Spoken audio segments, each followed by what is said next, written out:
Facebook is one of the most used products in the history of the world. Oh, yeah, I guess It so. is an iconic social media brand. marred by scandals. It just doesn't encompass everything that we do. Instagram. We do so many more terrible things than what you guys realize. Now Horizon, Nazare, and more. We're a monopoly, but hey. Will always be an important focus for us. But right now, our brand is so tightly linked to one product that it can't possibly represent everything that we're doing today, let alone in the future. Over time, I'm on the record when these leaks happened. I said the new name is either going to be Meta or Verse. I want to anchor our work and our identity on what we are building towards. We just announced that we are making a fundamental change to our company. We're now looking at and reporting on our business as two different segments. One for our family of apps and one for our work on future platforms. And as part of this, it is time for us I'll follow to that. adopt a new I like that company super brand chat. We'll follow it up with an entire discussion of the philosophy of the Matrix. It'll be to grand. reflect who we are and what we hope to build. I am proud to announce that starting today, our company is now Skynet. Now that would have been a meta name. I like that. I know. That's why I put that on the thumbnail. It's not Meta. I don't like they were even allowed to take that, because now you've got to deal with like the cross copyright. and, Yeah. To help bring the metaverse to life. And we have a new name that reflects the full breadth of what we do. If you're rich enough to pay enough trademark attorneys, you can go squash some Why don't you objections. just call it Shangri-La? That'd That be is good. true. Not Facebook first. That means that over time, you won't need to use Facebook to use our other services. Good, because We'll nobody's call- going to be using call it Facebook. Utopia. They're like, no one's using Facebook anyway, so you can easily discard it. That we stand for. I used to love studying classics, and the It's word getting- meta it's getting comes there. from the Greek word Yeah, we're meaning almost there. beyond. For me, it symbolizes that there is always more to build. There's always a next chapter to the story. And for us, that's a story that started in a dorm room and grew beyond anything He loves that part of his legend. into a He family really of does. apps that people use to find It one started when another, I stole some information and code from. to start businesses and communities and Yep. movements that have changed the world. I'm proud of what we've built so far and excited about what comes next as we move beyond what's possible today, beyond the constraints of screens, beyond the limits of distance and physics, and towards a future where everyone can be present with each other, create new opportunities, and experience new things. It's a future that is beyond any one company, that will be made by all of us. We've built things that, But that mostly we're by going to Facebook. control. Yeah, exactly. We've Thank you, learned Rich. a lot from struggling It's with like- social issues and living under closed platforms. And now it is time to take everything that we have learned and help build the next chapter. I am dedicating our energy to this more than any other company in the world. And if this is the future that you want to see, then I hope that you will. I really join do wish I could have been a fly on the wall at Epic Games when they did all this. anything we can Yeah. Whew. All right. We did it. We did it. That was all of Awesome. it. Yay. So Fucking A. now that we've watched the whole thing, what are your guys' thoughts? You know, I still think the metaverse has major problems with the intellectual property regime, and I think Tim Sweeney knows that. I think Mark Zuckerberg knows that. I think when you get the oblique references to changing governance, I think they understand that just doing what they've done to make the internet and hardware protocols and things isn't going to work. And so my concern would be is that it's pretty easy to say something's wrong with the regime, and I think there's reforms that you could have all cross copyright and trademark and everything else. But it's a lot harder to make sure you make it better. And so it's definitely something worth watching on those kinds of things. And it's the most necessary aspect of making anything that is cross corporate, right? If you're afraid of Facebook and the metaverse is coming anyway, in some form of it is.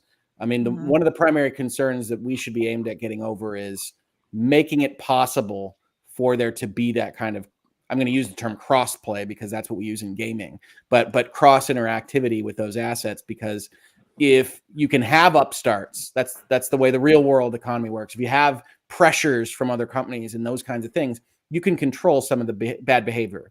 If you don't, well, that's a problem, as we've also seen with the big tech giants and how they control certain aspects of modern day communications. Yeah. I mean, so for me, I can see how a lot of this is starting to develop just because of the stuff that I've learned in the last 6 to 9 months, I guess, about the NFTs and particularly gaming NFTs. I think that's where a lot of this development is going to happen. There are a lot of video games out there that are operating with that sort of technology, and they're just now starting to develop. It's going to be a really interesting area to see it grow. That and video games in general. The video gaming, it's a growing industry. It's a very big industry even now as it is. Exactly. And so I definitely see how those two together mean that there's a high likelihood of that really developing sort of on its own, independently of Facebook or Meta, their version of the metaverse. But it'll be interesting to see how much Facebook tries to sort of build their own platform for people to develop on top of it, not unlike how Apple has their platforms for people to build their apps onto, and so that they market their products through Apple and whatnot. So that gives them the ability to control the development in a certain respect, I guess.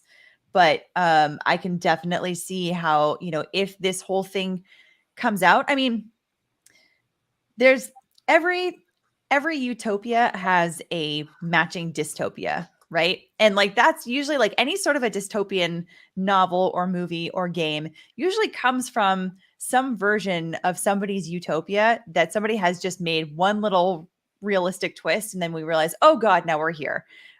So looking at this, I feel like Mark Zuckerberg is painting a very utopian sort of picture.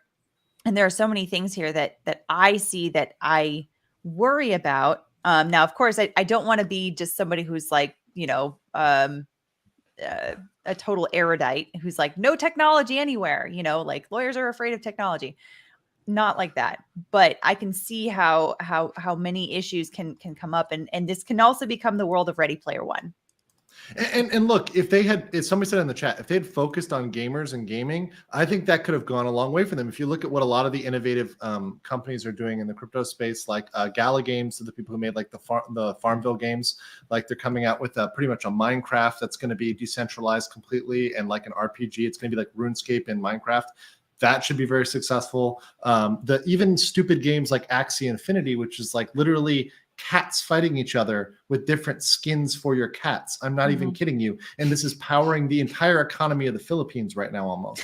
So, I mean, you've got literally things that have the potential to blow up if you focus on that and you make that your focus and you don't try to overreach, right? And I think that's a fair point. But to Rich's point, I'm very positive about these things. I just do not think they're going to come, under the Facebook banner, under the Meta banner. Yeah. What do you think, Kurt? My concerns are many on both legal and pragmatic, ethical implications, human neurology implications, eyesight implications, psychology implications. There's a lot here that is problematic from a variety of perspectives. In terms of augmented reality, how that causes people to interact with the real world or not see things, or there's liability issues there. To the extent that people are plugging themselves in the system, the ability for them to perceive things or not perceive things in the real world because of the very neural connections they mentioned in the presentation. It's like, yeah, those neural connections are now getting built and will now impact things beyond their own scope. The legal implications, as we're talking about this in a cross-state, cross-nation,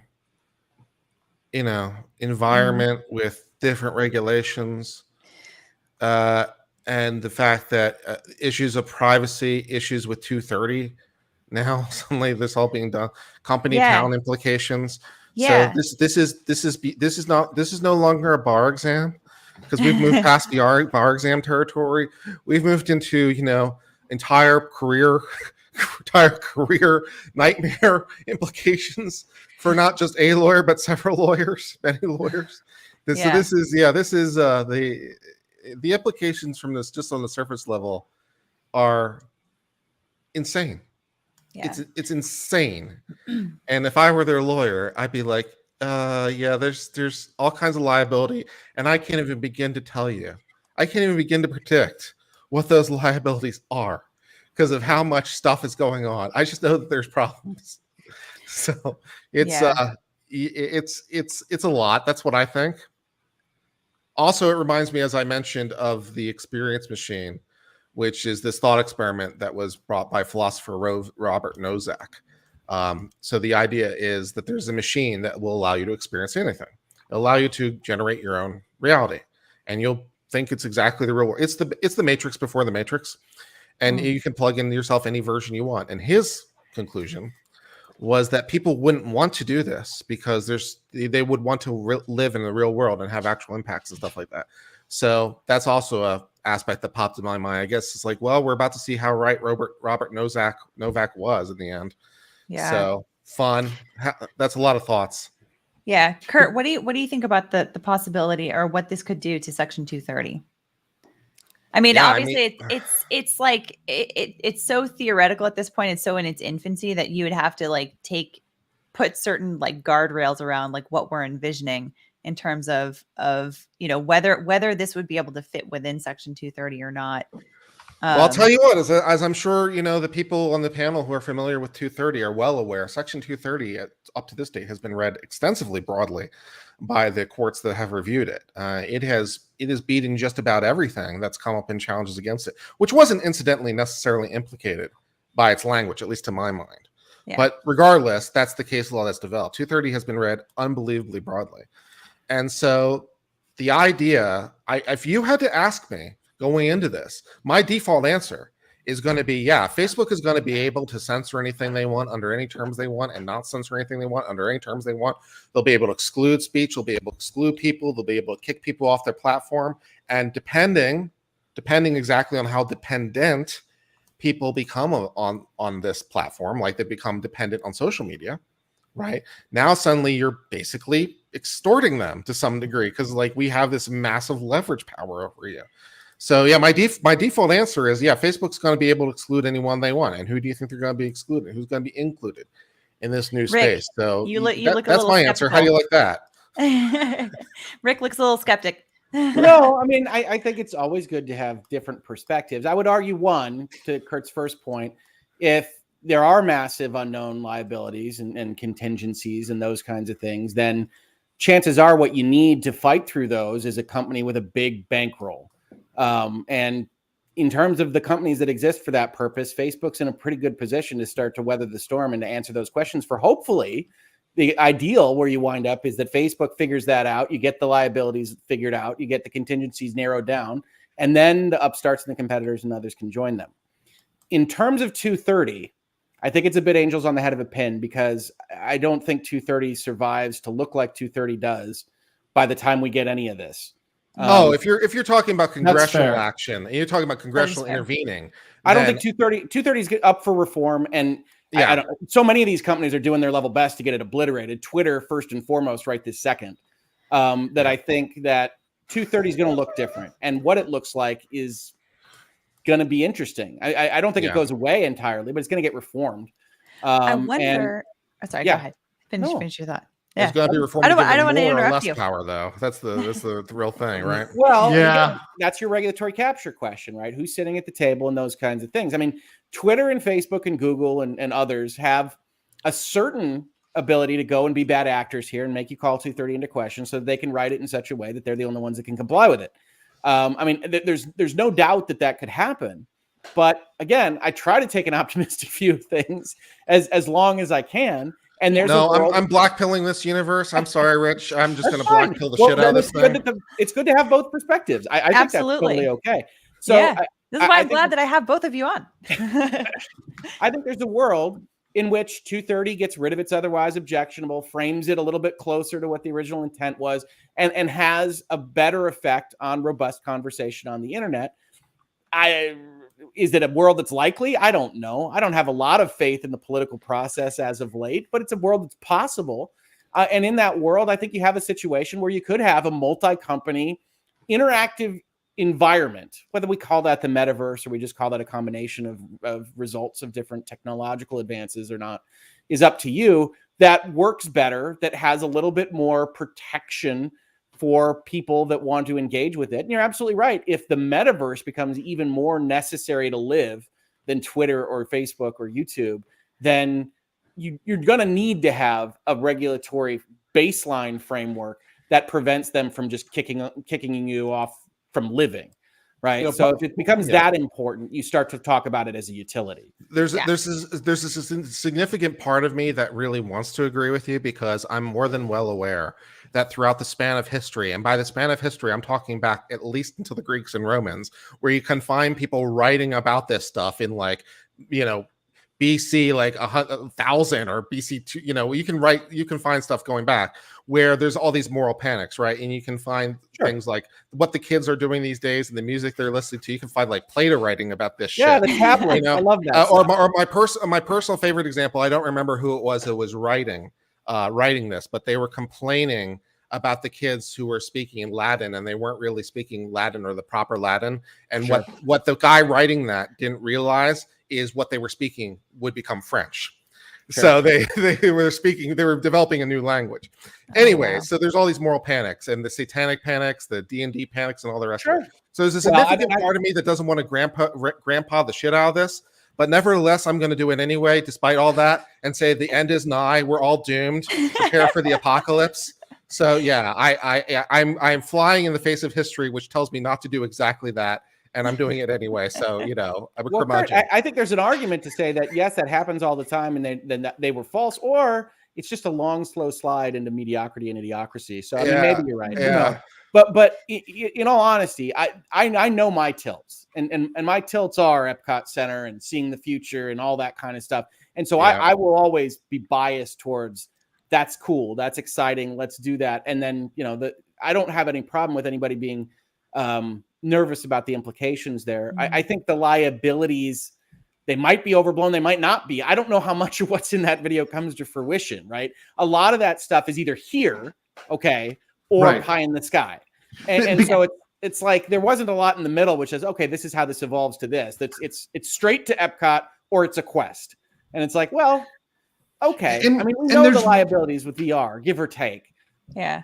And Rich, there's room for it to come somewhere in the middle, right? There's room, and there's already environments that kind of will be. Yeah, exactly. There's room for that, because there's already environments that are sort of like that. Even video games, right? Even if you think about like EVE Online, it already has, you know, an economy, a gameplay aspect, right? You know, so you've already got things that are pretty close. So okay, maybe it doesn't achieve all these things, maybe achieves 50% of them, and it's something that we can actually work with, and the law doesn't implode on itself trying to deal with this. I really truly think the biggest thing is not liability; it's actually figuring out the intellectual property. Because you heard what Zuckerberg says at the end, which is he wants it to be all companies. We can believe that or disbelieve it, and certainly Facebook wants to be at the center of it. But you also hear the same thing from Epic. You hear the same thing lightly from Alphabet from time to time, depending on what they're commenting on. That what they really want is for the big tech giants, to be honest, to have joint control, to get the user engagement up to 7 billion, to have everybody on the face of the planet Earth using this thing, and then we'll suss out the riches from there. But they do recognize, I think, both the Mark Zuckerbergs and Tim Sweeneys of the world, that there is inherent value in having cross applicability. And if they can figure it out where they don't have their either themselves or their investors or their finance people like really being upset about the prospects, then they know that that's where the pie is biggest. And so I do think there's a version of this that winds up not utopic necessarily, but in a way that we're all benefited, and the overall wealth of the human experience could be improved by this kind of stuff. But that's the kind of guy I am.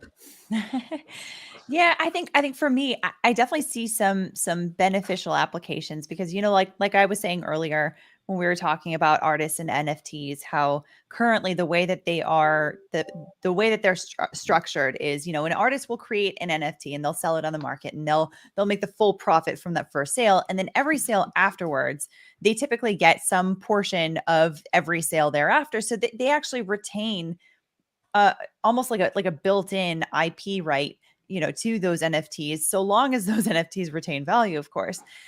Which, you know, who knows what's going to happen after this, you know, current market cycle in cryptocurrencies. But But so that's something that is potentially very beneficial, especially because, artists, as many of us know, or maybe all of us know, they tend to be people that are starving. The trope about the starving artist, the idea that somebody can create some art and actually sell it and make a living off of it is very enticing for a lot of people. And so I think that's a good thing. The ability of people to get greater access to educational materials. Of course, all of us are obviously on some level good with that, because that's what we do, right? We provide legal education to a certain extent to everybody. Exactly. And we do make money off of AdSense and super chats and merch and all that kind of great stuff, which, by the way, guys, buy my merch if you haven't already. Oh my gosh. Okay. All right. We can do that. That's a physical, not digital asset. But I think obviously there are some major concerns here, because if people are getting all of their education on the metaverse, then all of that can be tracked, and tracked by whom is another question. Same thing goes with people working in the metaverse. They are generating these NFTs and making money that can be translated out into other stable coins, which can be traded out into US dollars. Not necessarily, though. They could completely shut it down, like some other chains do, and some of the projects have done. They completely keep it internal. You have to actually build a bridge. But the idea that somebody's going to be actually working in the metaverse as an employee, like within the metaverse, to be creating these NFTs, though, that would need to be supporting. But that would need to be supporting. Hold on. Let me finish. That would need to be supporting, their life outside of the metaverse, right? Like their actual physical needs, their shelter, their food, all the healthcare, that kind of stuff. So there would need to be some level of transferability into the real world of that currency in order for that to work, because otherwise who would be spending all of their time on that if they aren't able to actually monetize to a certain extent? People already do that. That's what I brought up EVE Online. That game is completely one way. Look it up. This is what billions of dollars are spent on this game, right? Already billions of dollars, right? Okay. That's not me making this up. This has been going on for decades. People put the money in. You cannot pull it out legally. There's shady ways that people have tried to don't do it, right? But people have funneled massive amounts of money into projects when they can't pull it out, right? And especially with Facebook knowing that they can control so much, and going back to Kurt, it's something that's easy for people to understand, is the company town model, where you're paying it in for company bucks at the company store. It's all Disney bucks. It goes all back towards Mickey, right? Which is precisely what we need to be concerned about. One of the many. Yeah, possibly. So this is an interesting question. Have you read or seen a single thing about social media being positive for humans? No. So why is there even a shed of optimism for something like this? I mean, I personally would say that there are still benefits to social media, right? Otherwise, we wouldn't be doing this right now. Yeah, I don't know that my channel would exist without some of my social media interactions. So I mean, it depends on whether you find value in that or not, I suppose. YouTube also counts as social media, right? We're all interacting through this platform. So that technically is a form of social media. And it for me personally, being someone that is living overseas as, part of the mill spouse life, it's also a way for me to be interacting with friends and family from back home. There are obviously benefits, but there are obviously drawbacks as well. So here's another. Hey, I got a question. What the F is an NFT, like beyond non-fungible token nonsense?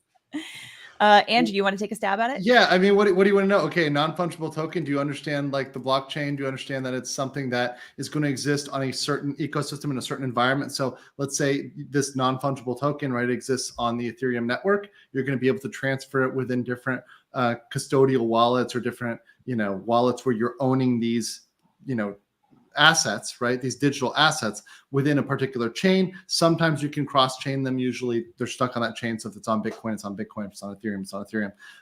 And in this case, if it's on Facebook, it's very likely it'll be on Facebook. Now, these can be pieces of art. People make fun of them because there are these ridiculous low quality, like 8-bit images that sell for literally hundreds of thousands of dollars, if not millions of dollars, just literally JPEGs. Right, that there's a limited number of, not just one. Usually there's like 100 of them, or maybe 5 of them, or 20 of them.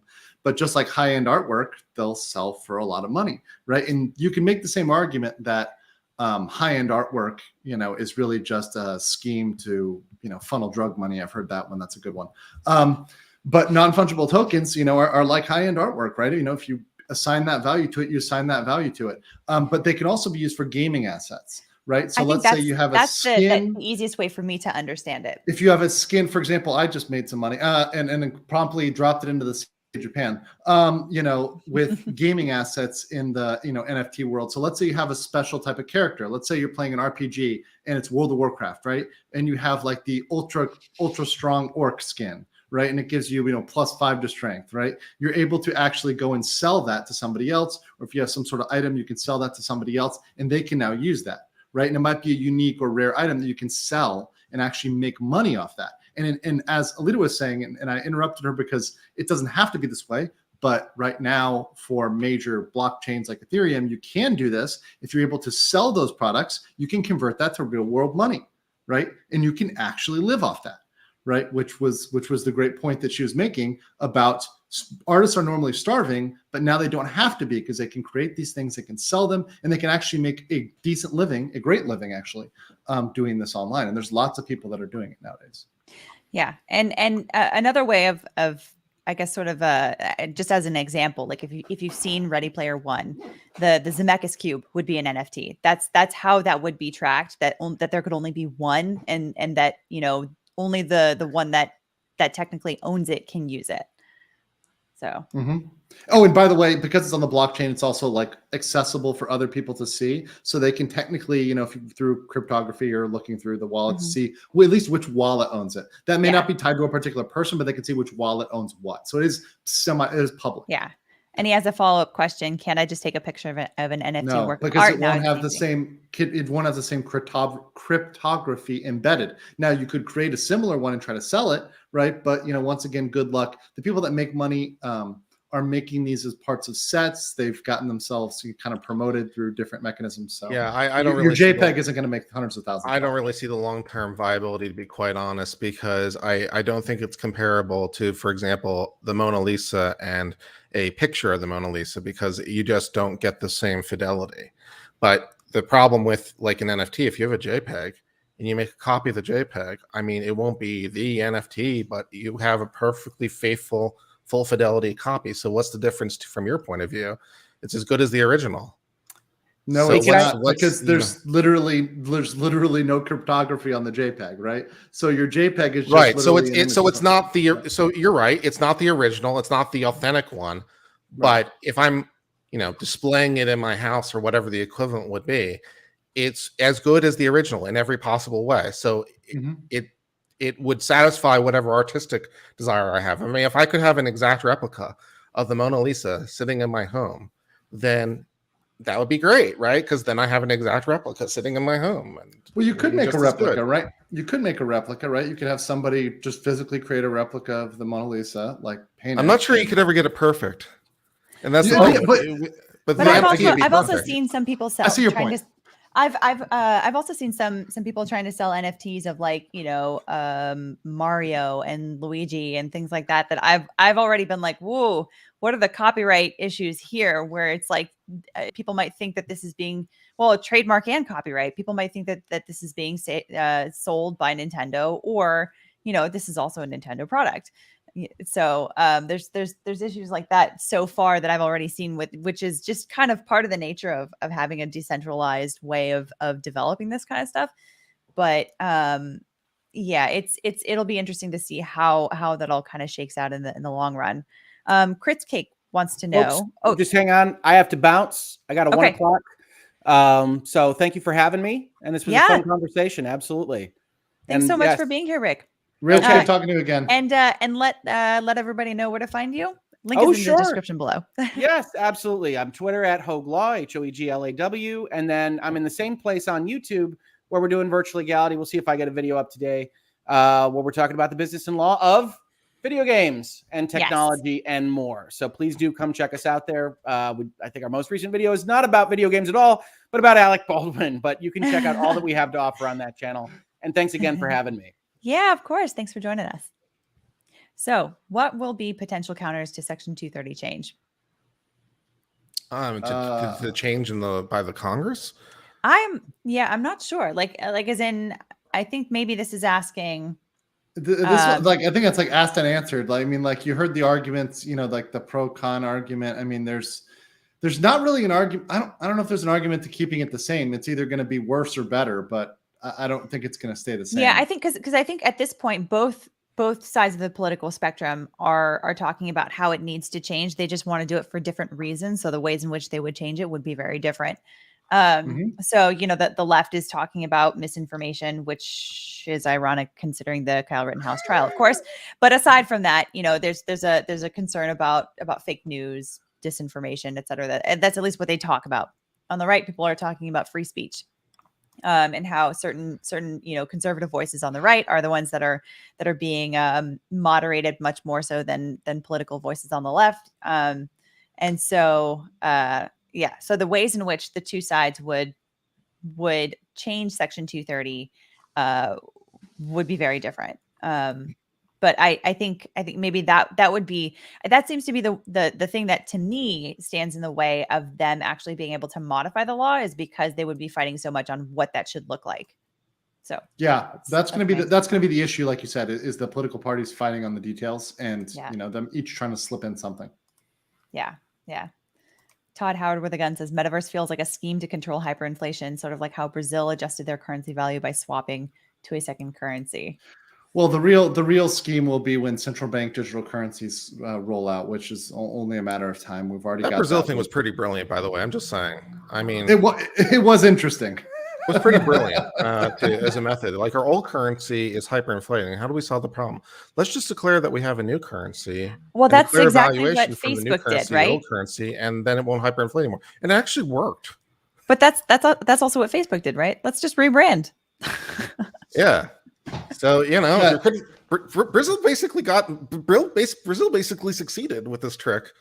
One simple trick to control hyperinflation. You won't believe it. Their economy still sucks, but yes, that did temporarily work. This is an interesting question. Could home or car deeds be in the future? Yes, I think so, because of smart contracts, right? That's actually one of the things that people are very much looking into is precisely like having legal documents be on the blockchain. I've seen people talking about setting up someone's estate planning on the blockchain, which is very interesting because they can set up certain triggers for people's various assets. So let's say, for example, when somebody draws together their estate plans, they might have certain contingencies on their kids taking certain assets. Let's say one of their kids has a drug problem, and they say, if my child still has a drug problem at the time of my death, this is going to go, I want their assets to go into a subtrust, and I want that subtrust to be managed by someone else so that they don't just immediately deplete all of those resources and, end up in a ditch in 2 days. Or they can say, if they are not, or if they have overcome those struggles at this point, then they can just have it outright. There are ways that you can do that in your estate planning. And so there are some smart contracts now that I've come across, at least some projects that people are working on where people can do that on the blockchain.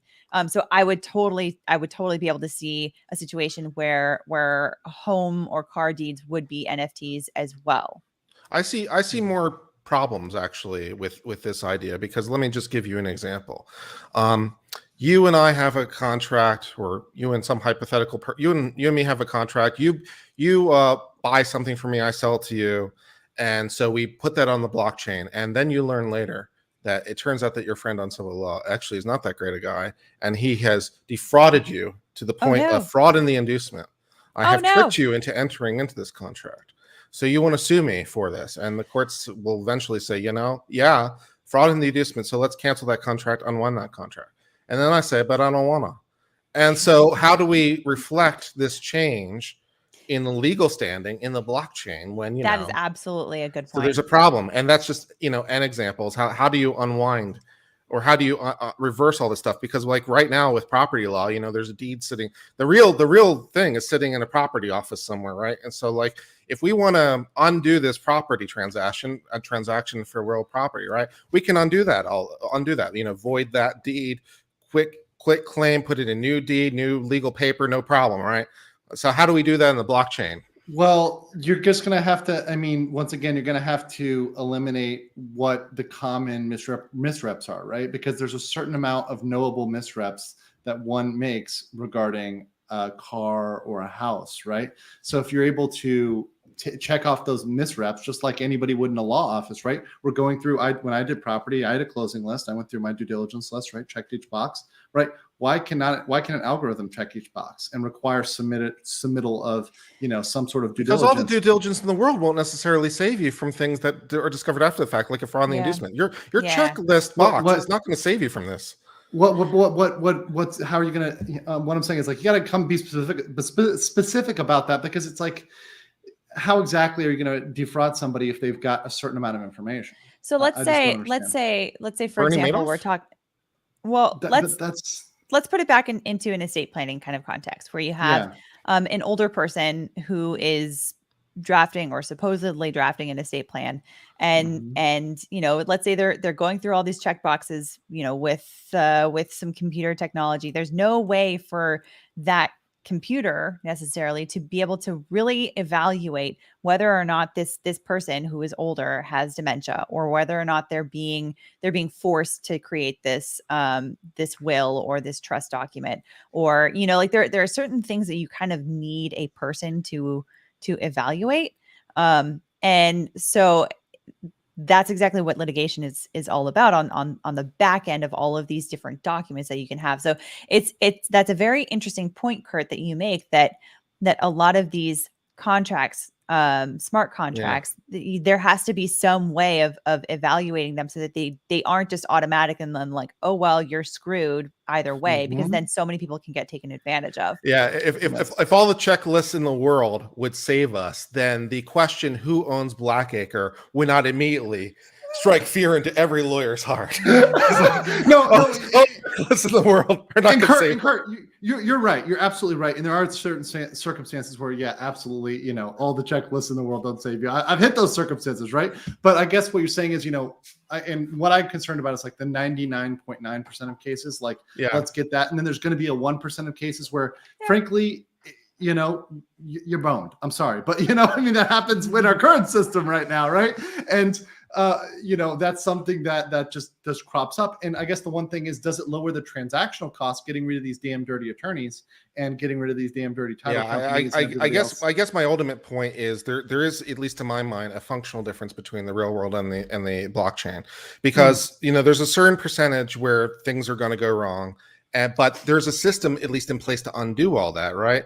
So we can, like, you transfer property, we do all the due diligence in the world, you do all your things, the property's transferred, the deed is recorded, yada, yada, yada, court case later, bang, let's undo it. We can do that, right? We can file new papers, we can correct the record, judicial judgments, we can do all that stuff. How do you do that with the blockchain? How do you reflect the change by some court? How does the court enter, and how do you know that's authentic? And it strikes problems to my mind that aren't immediately obvious. It is possible to, like, set up a an escrow wallet sort of situation where there's a certain period of time in which the money's held in escrow. You can do all these things. What I'm saying is, there's practical solutions, right? I'm not the guy inventing them. I'm just spitballing here. But unless the period of time is forever, because we could all use our lawyer brains and we can conjure scenarios of how deep do we go? How deep can we redress? What do you know? What do you know? It turns out this guy has been squatting on this land in an open and notorious way for 20 years. How strange! Suddenly it becomes his property. How are we reflecting that in the blockchain? And one funny thing I just looked up, because somebody was asking, if Facebook has their own crypto, and I'm like, yes, they do. It's called Diem. Look it up. It used to be Libra, but I also realized they used to name their digital wallet Calabra. That was their old name of their digital wallet. So they're double dipping on that name. They really like that name. Yeah. Marcus Horn says Meta will fail. He made Facebook by accident trying to get girls. It became popular because other students also wanted to get girls. He's not smart enough to actually engineer something to redefine society on purpose. I don't know. He seems like a pretty smart guy to me. To me, the question really is much more about, like, not whether or not he can, but whether or not he should. But yeah. So Anyhow, any other thoughts on the metaverse and NFTs? I enjoyed this. I'm just gonna find a document that I'm just gonna find something that Legal Mindset has done and try to undo it just out of spite at this point. Just unwind one of my commercial deals. Just show you. God damn it. I'll just show you. You didn't have enough due diligence. I found something. You forgot that level 2 environmental survey. That's right. That's right. I'll figure it out. Oh man, that's awesome. Well, anyhow, that about does it for me. So guys, let the viewers know where they can find you. Legal Mindset, you go first. Legalmindset.locals.com. The Legal Mindset on Twitter, not Legal Mindset. Don't make the same mistake Viva Fry did. And also, if you want to go over my channel, it is of course Legal Mindset on YouTube. I need to have you on very soon, Alita, but this week is a little crazy, but I will have you on soon. And Kurt, I need you, buddy. Oh, I'm happy to. I'd love to. Let's schedule something. We said this week. Let's make it happen. So let's DM after the stream and good stuff. That. On my channel, it's Uncivil Law. We try to explore the law usually in some depth. We also do some pop culture stuff that's happening, but I'll give you some stuff that we've done recently and stuff that's upcoming. So today's story that we're going to post is going to be about Bill Cosby the state of Pennsylvania rather, trying to appeal the Bill Cosby dismissal to the U.S. Supreme Court. How? So that's going to be today's video. Yesterday, we posted a video about the Josh Duggar case and going through all of his motions for the evidence coming in against him, 414, 404, 403, pre-spent privilege, yada, yada, yada. A lot of great stuff discovering that case. Also, we did a review of Todd Grande and psychologists reviewing the Kyle Rittenhouse case and them discussing the law. Apparently, the answer was a vigilante theory the entire time, but just no. And other things like that. So you should definitely check out my channel, Uncivil Law. We also did on Friday the U.S. Supreme Court oral arguments in the Mississippi abortion case, discussing that in some depth. Very interesting. So lots of great stuff on my channel. We try to post something about every day, more than one thing, Uncivil Law on YouTube, and also developing locals for all your legal related needs. Yeah, and you're on Twitter too. Don't forget about that. And on Twitter. So for me, obviously, you can just subscribe right here. Be sure to like the video if you did enjoy it. If you haven't already, you can support the channel through locals, through Patreon, or through YouTube memberships, or through merch, of course. And links, all of the links are in the description below, including to all of my wonderful guests who joined us today. Aside from that, if you guys have not been able to catch this full live stream, be sure to subscribe to Legalbytes Clips, which is also linked in the description below, because I will be uploading all kinds of juicy clips from all of the live streams that we're doing on this channel. So if you can't dedicate all of that time over there or over here, then you can dedicate a little bit of time over there. Anyhow, that about does it for me. All right. See you guys.